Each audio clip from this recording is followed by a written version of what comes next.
ئەگەر وریای خۆمان نەبین لەوانەیە ئەم قەواری هەرێمە هەر بە تەواوەتی بتوێتەوە، چونکە ئەوان ئامانجان حزبێکی دیاریکراو نییە، ئامانجان هەموو کوردستانە بە تاکید. پەکەکە پارێزەرە برای من، پەکەکە ئەبێت چی زەرێکی یان چی زیانێکی بۆم کوردستانی خۆمانە هەبێت جگە لە پاراستنی ئەو نەیتوانیوە لە شوێنەکانی خۆیان بە ئارامی خۆی تەکوین بکە، بۆیە هاتووە لێرانە خۆی کۆکاتەوە خۆی ئاماداکە. ئێمە شەڕەکان یعنی زۆر شتمان تاقی کردوێتەوە، شەڕی براکوژی، شەڕێمانەجا، شەڕ سروودی بەکێ هەیە؟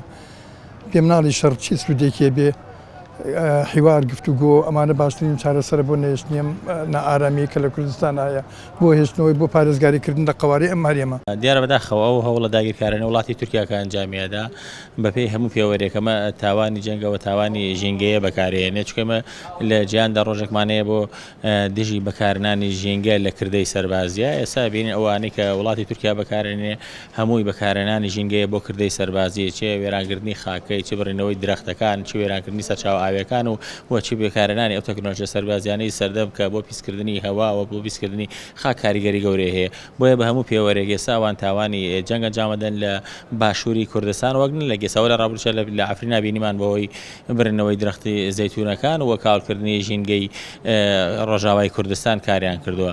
و ئەمە ئەرکی هەموو لایەکمان، ئەرکی ڕێکخراوەکانی کۆمەڵگەی مەدەنیە و ئەرکی ڕێکخراوە نێودەوڵەتەکانی بواری ژینگەیە کار لەسەر ئەمە بکەین بۆ بە بکەینە کەیسێکی نێودەوڵەتیەوە بابەتێک ئەوەی کە تورکیا ئەنجامێدا وێرانکردنی ئەوە تاوانی جەنگە و وێرانکردنی ژینگەیە ئەنجامێدا. بەشێکی زۆری هۆکاری ئاگرکەوتنەوە سوتاندنی ئەو دارستانە سروشتی دەستکردانەی کە لە باشووری کوردستان ساسی و پێنجی ئەگەڕێتەوە بۆ بۆمبارانکردن و کردە سەربازیەکانی وڵاتی داگیرکاری تورکیا. وتەیەک هەیە دەڵێ دارکرمی لە خۆی نەبێ 1000 ساڵەژی، واتە ئێمە لە بەرامبەر هەموو داگیرکاریەکانە خۆمان یارمەتی دەرین، هاوکارین.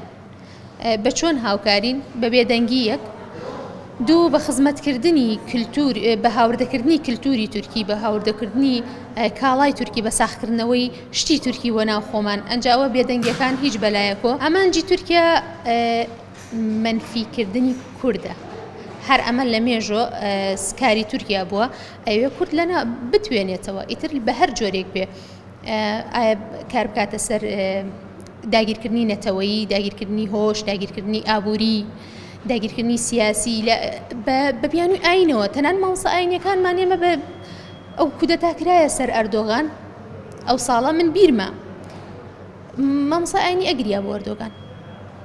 یعنی لە ڕێی ئاین و لە ڕێی دین و ئێمە نەتەوەمان خستوتە خوارووی ئاینۆ. ئێمە بەناوی ئاینۆ، بەناوی ئاینۆ خزمەت بە داگیرکەرانەکەین.